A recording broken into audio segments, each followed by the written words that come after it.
कि कुछ दिन तो बसो मेरी आंखों में, फिर ख्वाब अगर हो जाओ तो क्या, मैं तन्हा था मैं तन्हा हूं, तुम आओ तो क्या ना आओ तो क्या। अब इतने बड़ी लड़ाई लड़ रहे हैं, कुछ थोड़ी पुराना वाला समय है कि तलवार उलवार लेके चल जाना है, 50 100 250 हथियार लेके पहुंच जाना है और जो ज्यादा मजबूत रहेगा वो लड़ जाएगा। नहीं, लगता है कि तेजस्वी जी इस चुनाव को उस तरीके से नहीं लड़ रहे हैं। हाँ ठीक है, वो राजा है ना, तो वो अपने हिसाब से हाँ ठीक है चलो लड़ लो, कोई बात नहीं। भगवान के भाला, अब ब्राह्मण भूमियार के चुप रह, बाद में बुझाला। बिहार अपनी मर्जी से चलता है। प्रशांत किशोर जी जाति पाति की राजनीति तो करते नहीं। बिहार में है कि जाति नहीं, वो जाति के लीडर्स को पहले स्वीकार करते हैं। जैसे राजनीति में जाति फैक्टर भी एक बहुत बड़ा जो फैक्टर माना जाता है, और अभी बांकीपुर में उपचुनाव होने वाले हैं, उम्मीदवार अपनी अपनी तैयारी में जुटे हुए हैं, लेकिन जानने का प्रयास करेंगे कि इस बार जो उम्मीदवार हैं वो उसमें 2 स्वर्ण उम्मीदवार हैं और इसका क्या असर जो है पूरे चुनाव की परिणाम पर पड़ने वाला है, इसी विषय पर चर्चा करेंगे। नमस्कार, मगही न्यूज देख रहे हैं और मैं हूं आपके साथ स्नेहा। हमारे साथ स्वर्ण समाज के ही नेता जय सिंह राठौर हैं। क्या लगता है इस बार चुनाव में उम्मीदवार बट जाएंगे सवर्ण या फिर एकजुट ही रहेंगे? क्योंकि अभी उम्मीदवार जो है 2-2 सवर्ण वो है पूरे मैदान। सवर्ण कौन सवर्ण? जनरल आम आदमी जी। तो आम आदमी कहाँ बट रहा है? आम आदमी तो आम आदमी के साथ है। जो आम आदमी है वो आम आदमी के साथ रहे, वो कहाँ कोई बट रहा है? लेकिन माना जाता है ना कि क्या कोई थोड़ी स्पेशल कैटेगरी है। लेकिन ऐसा माना जाता है कि जो बांकीपुर क्षेत्र है वो कायस्थों का मतलब एक उसमें ज्यादा उसकी संख्या है और इसका परिणाम आप 4 दशकों से देखते भी आ रहे हैं। तो इस बार क्या इसका परिणाम हो सकता है? क्योंकि एक तरफ जनसुराज के सूत्रधार प्रशांत किशोर हैं और बीजेपी ने भी अपना कैंडिडेट उतार दिया है। देखिए, भारतीय जनता पार्टी का ये पारंपरिक सीट रहा है जी, और इसके पूर्व में अभी जो हमारे भारतीय जनता पार्टी के राष्ट्रीय अध्यक्ष श्री नितिन नवीन जी, उनका ये सीट रहा है इसके पूर्व। अब इसमें क्या हुआ कि 2 बार कैंडिडेट बदले गए। एक बार अभिषेक कुमार बंटी थे, उनको बदला गया। उसके बाद अभी एक छोटे कार्यकर्ता, जो सबसे उनके छोटे कार्यकर्ता थे, मंडल बूथ अध्यक्ष क्या, तो नीरज कुमार को पार्टी ने उम्मीदवार बनाया है जी। अब इधर है इतने बड़े रणनीतिकार प्रशांत किशोर जी। तो रणनीतिकार हैं, अच्छा काम किए हैं, कई स्टेटों में चुनाव लड़ाने का अनुभव रहा है। इसके पूर्व में भी विजय थालापति जी का चुनाव पूरा इन्होंने मैनेज किया है जी। लेकिन कुछ खुद ही कलाकारी नहीं कर पाए, खुद उतना कुछ चमत्कार नहीं दिखा पाए। पिछले बार जो अभी 6-7 महीने जो चुनाव हुआ था उसमें वो कुछ कर नहीं पाए। इसके पीछे रीजन ये रहा कि बिहार एक अलग ही तरह का राज्य है। बिहार अपनी मर्जी से चलता है।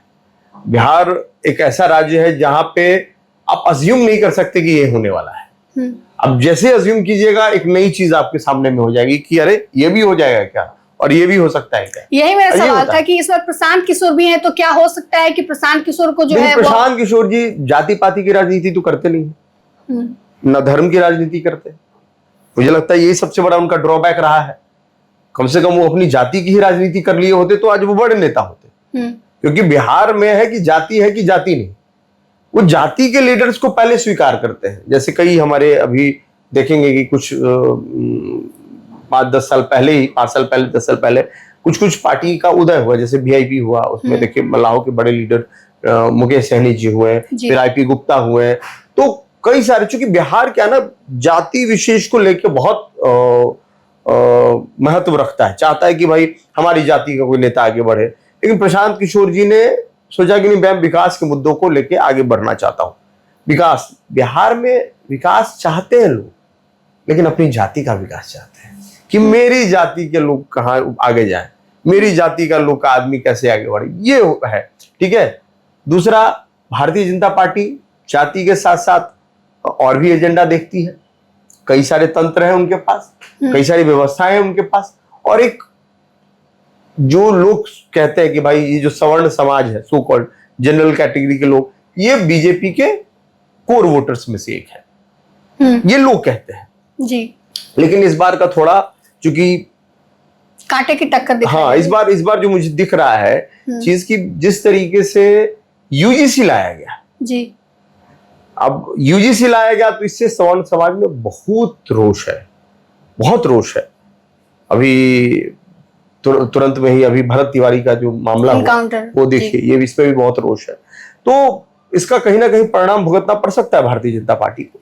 लेकिन मेरा मानना है कि अंततः जो भी देश हित में होगा, क्योंकि ये जो सवर्ण समाज है ये हमेशा देश की हित चाहता है, समाज की हित चाहता है। सर्वे भवन्तु सुखिनः सर्वे सन्तु निरामयम् पे ये काम करना चाहता है और उसी पे काम करता है।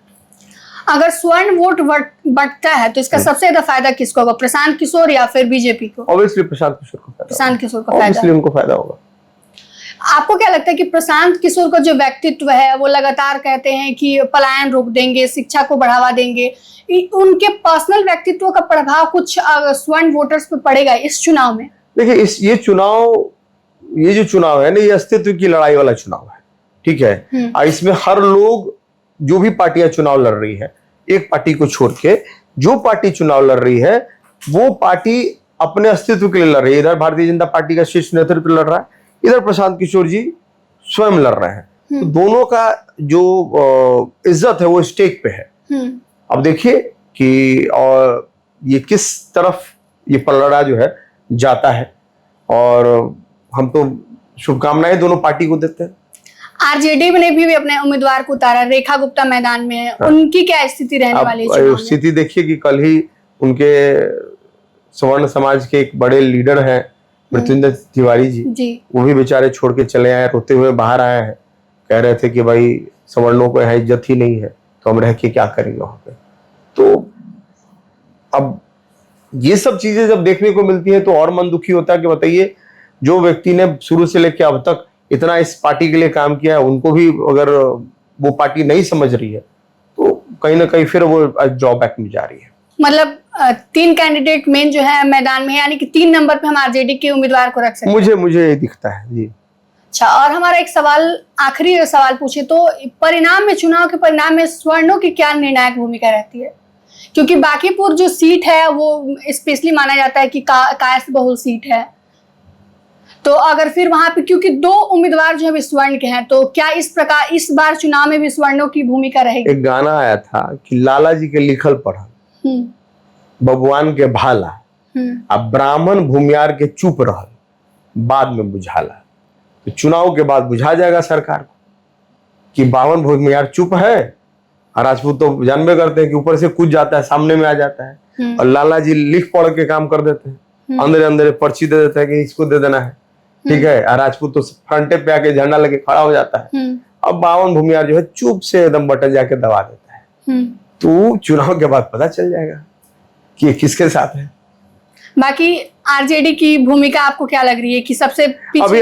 अभी आरजेडी मेरे हिसाब, मुझे लगता है कि वो बहुत तेजस्वी यादव भी जो है वो वैकेशन मोड में है, तेजस्वी जी वैकेशन मोड में है, और उम्मीदवार मैदान में है। हाँ, और उम्मीदवार मैदान में है, और उनके प्रदेश अध्यक्ष जी थोड़े चूंकि ओल्ड एज है तो वो बहुत घूम नहीं पाते हैं, अपने कार्यालय तक ही है। तो मुझे लगता है कि तेजस्वी जी इस चुनाव को उस तरीके से नहीं लड़ रहे हैं। हाँ ठीक है, वो राजा है ना, तो वो अपने हिसाब से हाँ ठीक है चलो लड़ लो, कोई बात नहीं, क्योंकि उनको पता है कि वैसे भी हारे चाहे जीते कोई फर्क तो पड़ना है नहीं, ठीक है। एक एमएलए आ ही जाएगा तो क्या होगा। वो क्या कहते हैं कि एक शेर है कि कुछ दिन तो बसो मेरी आंखों में, फिर ख्वाब अगर हो जाओ तो क्या, मैं तन्हा था मैं तन्हा हूं, तुम आओ तो क्या ना आओ तो क्या। तो वो आएगा तो क्या और ना आएगा तो क्या, तो हारना जीतना में कुछ नहीं है, ठीक है। हाँ, बात बराबर है। तो वो सोच रहे हैं कि चलो ठीक है, आपको लड़ने का मन है आप लड़ लीजिए। वो लगेंगे 29 और 30 वाले चुनाव में, वो एग्रेसिव मोड में लगेंगे। अच्छा, बीना मानवी की बात करें तो तेज प्रताप की पार्टी की तरफ से खड़ी थी, लेकिन उनकी उम्मीदवारी को ही जो है वो नामांकन को रद्द कर दिया गया है। अब मैं क्या कहूँ, इसमें क्या लगता है किसके षड्यंत्र है? क्योंकि इसमें कौन सा षड्यंत्र है आप बताइए। आप, ये तो नॉर्मल बात है, ये कागज का मिस्टेक है। कह रही है ना कि जो है वो सामने में उम्मीदवार है, वो हमको विपक्ष जो है हमको देख के हमसे डर गई है, उन्हीं ने सब कुछ कराया है। अच्छा, उसमें 10 आदमी का सिग्नेचर चाहिए था, ठीक है। हम भी तेज प्रताप की पार्टी से चुनाव लड़े थे। जो पेपर मांगता है आपको कागज देना है सब, अगर कागज नहीं दीजिएगा, गलत कागज होगा, डिस्क्वालिफाइड हो जाइएगा उसके अंदर। आपको 10, उसमें मुझे जो पता चला है उसमें 10 प्रस्तावक का फोटोग्राफ, 10 प्रस्तावक का सिग्नेचर चाहिए। तो 9 ही थे उनके पास, एक था ही नहीं, और एक नहीं रहने के कारण वो जो उनका नॉमिनेशन रद्द हो गया तो वो लगातार common सी मीडिया चीज़ के सामने आ कह रही हैं कि जो विपक्ष हमसे डर गया और उन्होंने सब है। षड्यंत्र वो के वो, ये वो कुछ जैसे किया है। वो देता है, चुनाव आयोग जो है आपको बताता है कि किन कारणों से आपका ये रद्द हुआ है, तो निकलवा के दिखवा लीजिए, वो कौन बड़ा बात है। ये तो बहुत छोटी सी चीज है। और जो भी व्यक्ति चुनाव लड़ते हैं उनको कम से कम अपने पेपर वर्क पे तो ध्यान तो जरूर देना चाहिए। आप इतने बड़ी लड़ाई लड़ रहे हैं, कोई थोड़ी पुराना वाला समय है कि तलवार उलवार लेके चल जाना है, 50 100 250 हथियार लेके पहुंच जाना है और जो ज्यादा मजबूत रहेगा वो लड़ जाएगा। नहीं, यहाँ तो कागज की लड़ाई है। तो कागज की लड़ाई में कागज मजबूत होना चाहिए और तलवार की लड़ाई में तलवार मजबूत होता था। जिसका खराब तलवार रहता था वो हार जाता था। तो कहेगा कि षड्यंत्र से मैं हमको जंग लगा तलवार दे दिया था, ऐसा तो नहीं होगा ना। योद्धा योद्धा है। जब आप रण में उतर गए तो आप ऑब्लिगेशन नहीं लगा सकते हैं। आप रण में उतरे हैं तो लड़िए। और मैं कहता हूं कि ठीक है, चलिए आपको डिस्क्वालिफाइड कर दिया गया, लेकिन उसके बाद भी आप नेत्री हैं ना। अब आप उसके साथ से लड़िए। आपको लगता है कि जो आपका दुश्मन है, जिसने आपके साथ षड्यंत्र किया है, उसके खिलाफ आप लड़िए, मैदान में आइए, उसी मोड में आइए आप मैदान में। आपके जो वोटर्स है उसको कन्वर्ट कीजिए, तब ना लोग देखेगा कि बस उतने तक। आगे बढ़िए। चलिए, लेकिन बांकीपुर उपचुनाव में इस बार जो है वो मैदान में टक्कर की चुनाव होने वाली है, क्योंकि दो स्वर्ण समाज के जो नेता हैं इस बार मैदान में उतरे हुए हैं। ऐसा आप भी मानते हैं? लेकिन एकदम मानते हैं।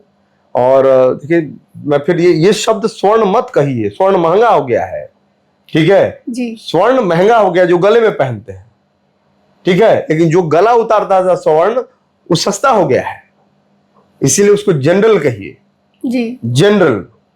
हाँ, सवर्ण नहीं किए। सवर्ण शब्द ये बाबा भीमराव अंबेडकर साहब ने लिख दिया था इन जातियों के लिए अपनी किताब में कि ये लोग स्वर्ण लोग हैं, लेकिन वाकई में हम लोग जनरल लोग हैं, आम लोग, ठीक है। कोई आरक्षण हम लोग को नहीं है। हम लोग सबसे जो निम्न वर्ग लोग होते हैं ना, आम आदमी, हम लोग आम आदमी, जो करना है खुद के बदौलत कर। हाँ, तो आम आदमी को अपने बदौलत करना ही होता है जी। आप आम आदमी, आपके लिए कोई स्पेशल कैटेगरी नहीं है, आपके लिए कोई स्पेशल व्यवस्था नहीं है, आपको खुद करना है। एक आम आदमी को अपनी लड़ाई स्वयं लड़नी पड़ती है। एक आम आदमी को खुद से ही हर एक चीज करना पड़ता है। आपको फीस भी भरना है, आपको फीस में आपको कटौती नहीं मिलेगा। आपका उम्र अगर ज्यादा हो गया तो उम्र में भी आपको छूट नहीं मिलेगा, ठीक है। आपके पिताजी गलती से 8 लाख से 1 रुपया ज्यादा कमा लिए तो फिर दिक्कत हो जाएगा आपको। और देखिए ना, ये संविधान में है भाई। आप तो गलती कर देते हैं कि भाई इस जाति में आप जन्म ले लिए, अब जन्म ले लिए तो भाई दोष हो गया आपके साथ।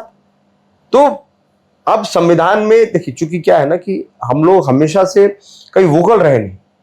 हमने जो भी मिला सबको एक्सेप्ट किया, हर चीज को ओके कहा कि ठीक है चलिए अब तो बढ़िया है, अब ठीक है। देखिए, आप अब मान लीजिए कि आप ही की बात मान लीजिए, हमारी आबादी कम है, हम छोटे हैं, ठीक है।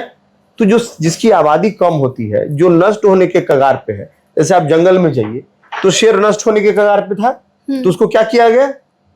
संरक्षण दिया।